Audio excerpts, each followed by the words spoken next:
In 6 months, Jamaica and Barbados are set to become the first Caribbean territories to access a new pan-Caribbean digital settlement payment system called Carib Dollar. Carib Dollar, an easy-to-use digital money with a stable value. Stability mostly comes from backing it by Caribbean collaterals, and it should be governed by consent of Caribbean public and private stakeholders. We'd like to call it a Caribbean Stakeholders Digital Money, so a CSDM. Creator of Carib Dollar, Jan Schroeder, said the system would mostly be asset-backed and give stability. It's mostly asset-backed.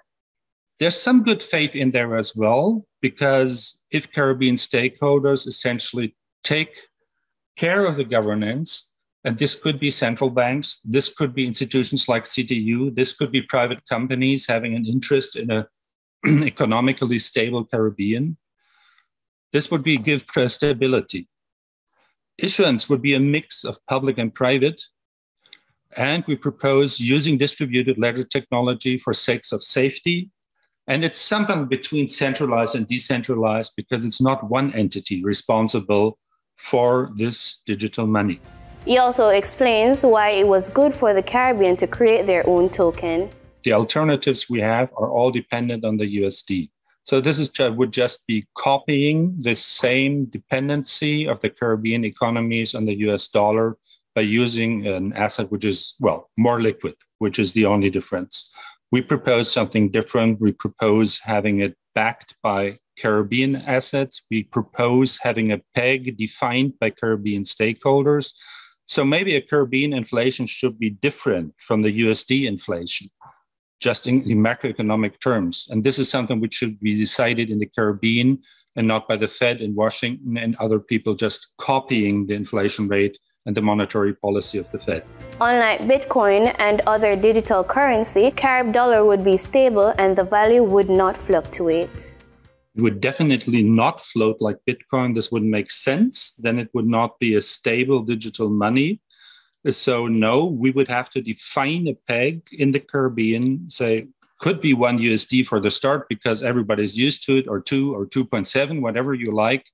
But this peg could change over time, and you just define the way how it changes. Now for your market updates. In foreign exchange trading for Thursday, June 9, the US dollar sold for an average of $154.14. The Canadian dollar ended trading at $122.16. The pound sterling traded for $192.57, and the euro sold for an average of $165.38. The following reflects the movement of the JSE indices in Thursday's trading session. The JSE index declined by 1,721 points to close at over 300,000 units. The junior market index declined by 10 points to close at over 4,000 units. The combined market index declined by 1,703 points to close at over 300,000 units. And the All Jamaican Composite Index declined by 2,384 points to close at over 400,000 units. Overall market activity resulted from trading in 104 stocks, of which 32 advanced, 51 declined, and 21 traded firm. Stocks advanced for Access Financial Services Limited, AMG Packaging and Paper Company Limited, and Barita Investments Limited. Stocks declined for Caribbean Assurance Brokers Limited, Caribbean Cement Company Limited, and Caribbean Producers Jamaica Limited. Trading firm were 138 Student Living Jamaica Limited, 1834 Investments Limited, and Blue Power Group Limited. The following companies represent the overall volume leaders: Lasco Manufacturing Limited with over 6 million units, Main Event Entertainment Group with over 3 million units, and Caribbean Producers Jamaica Limited with over 1 million units. In regional stocks, in Trinidad and Tobago, Glico Investment Fund was a sole security trading over 3,000 shares. On the Barbados Stock Exchange, Epley Caribbean Property Fund, Valley Fund, was the sole security trading over 60,000 shares. In regional business, the Guyana Chamber of Commerce and Industry, GCCI, on Thursday launched its investment portal, which will allow investors to search and initiate direct exchanges with businesses in Guyana. More from Newsroom Guyana. President of the Georgetown Chamber of Commerce and Industry, Timothy Tucker, said the recently launched investment portal will revolutionize the way that businesses and investors connect. According to Tucker, private sector businesses face many difficulties in connecting with investors, but with this portal, it will be a thing of the past. Besides that, it also focuses on what is required outside of the other sectors, but also that of the oil and gas industry. Because with the local content legislation, you now have the opportunity to find partners around the world. And what we have here is the opportunity to create that partnership. Tucker assured investors that the portal has legitimate businesses which were scrutinized by the GCCI.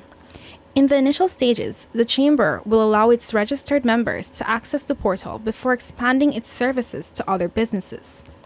Tucker explained that the portal will increase the potential of businesses in Guyana, given the booming oil and gas sector. Meanwhile, Chief Executive Officer of Guyana Office for Investment, Peter Ramsroop, spoke at the launch of the portal. So an investor and a business in Guyana can actually start studying what they want to expand in. And investors outside will be looking in to see how they can get in. Meanwhile, Minister within the Ministry of Public Works, Deodat Indar, who was also in attendance, expressed gratitude to the team who created the portal and promised that the government will continue to support the private sector. Businesses were also urged to be honest in promoting their brand so as to gain the confidence of potential investors. Reporting for the newsroom, I am Lizina Yearwood. In international business, trade and economic growth are expected to be high on the agenda at the Summit of the Americas. Many trade experts say Latin America and the Caribbean would benefit from shortening U.S. supply chains, which would mean moving some manufacturing away from Asia to countries closer. Al Jazeera News has the details.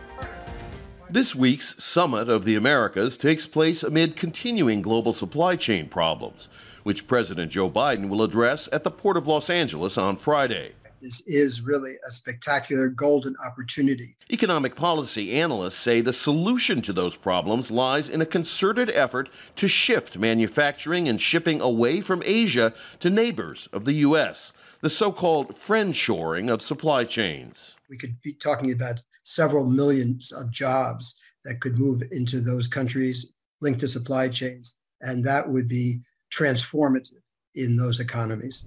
But unlinking the existing supply chain would not be easy. Will require both the hard infrastructure and soft infrastructure. And what do I mean by soft infrastructure? Governments, the policy, the trade policies would have to align to adopt the new ways of looking at things. Relations between the U.S. and countries like Mexico, whose president has decided not to attend the summit, are tense. Even if the political goodwill for more trade integration could be found, the job of building a vast industrial infrastructure and port facilities would take many years and hundreds of billions of dollars. But if friendshoring were realized, it would have benefits far beyond improving the fragile supply chain. It could reduce poverty and migration, curtail criminal gangs and narcotics trafficking. Create good jobs with good labor conditions, environmental security, and that means you'll employ workers who would then be much less inclined to decide they have to get out and migrate to the United States or join a local drug trafficking gang. The time, experts say, is now. Companies are already talking about doing it, right? There is a serious conversation in the boardroom. How do we diversify our supply chain? How do we make it shorter so they're much more effective in terms of the cost, resiliency, and sustainability? And America has a great opportunity to take advantage of this momentum. Because if we don't do it now, when will we? Reconfiguring supply chains could be a potential win-win for the U.S. and its neighbors, but would require political will and a level of trust that, at the moment, doesn't seem to exist. Rob Reynolds, Al Jazeera, Los Angeles. In market data for oil rose and was on track for another weekly gain, supported by solid fuel demand in the United States, although fresh COVID-19 alerts in Shanghai and Beijing curbed gains. Brent crude was up 98 cents or 0.8% at $124.05 a barrel, and West Texas Intermediate crude rose 82 cents or 0.7% to $122.33 a barrel. And that was the business report on PBCJ. I'm Danita Rodney.